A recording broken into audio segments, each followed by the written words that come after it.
Wike cannot provoke the Ikwerre and the Ijaw nations into war. Benjamin Okaba.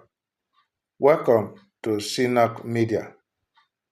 Are you viewing our channel for the first time? Please subscribe, like, and share our stories.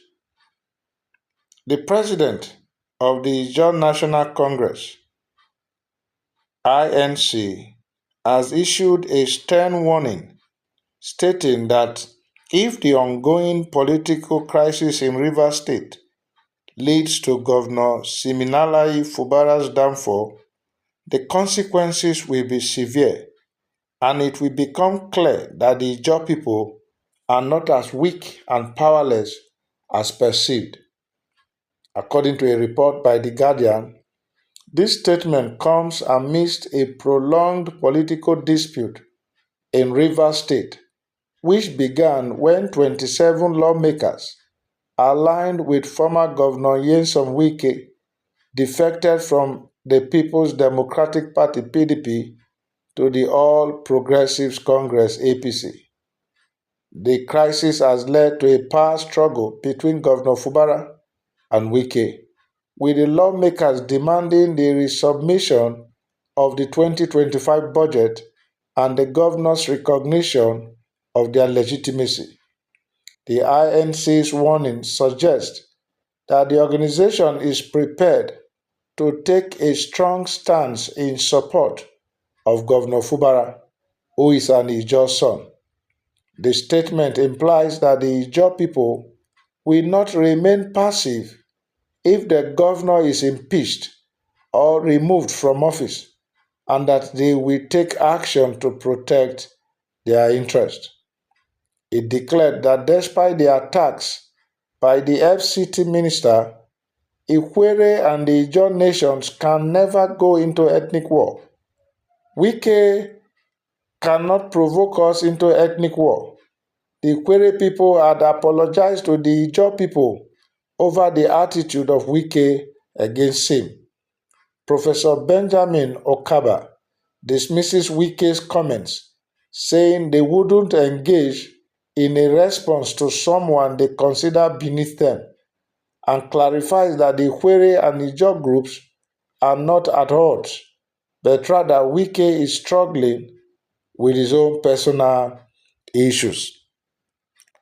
Well, the statement from Professor Okaba is instructive.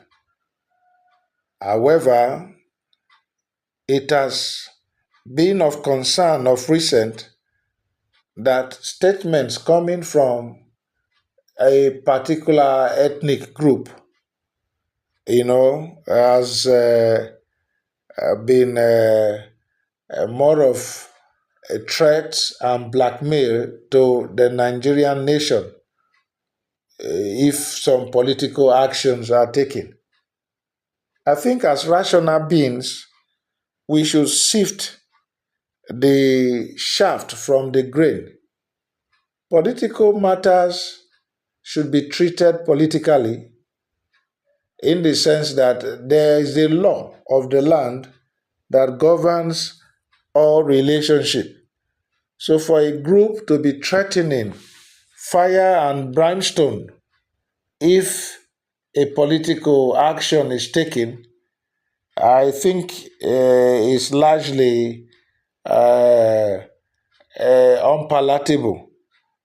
And these inflammatory statements should be checked. Otherwise, a crisis would be ignited following these statements and counter statements.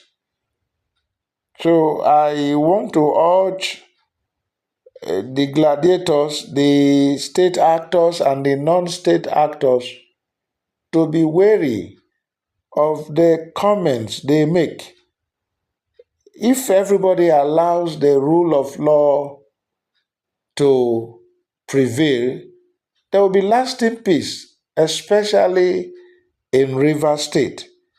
But when we hear threats and counter threats, it not, I mean, shows River State is in turmoil. So I think it is better if all the players we allow the rule of law to prevail so that Nigeria will not be dragged into conflagration. I don't know if you share this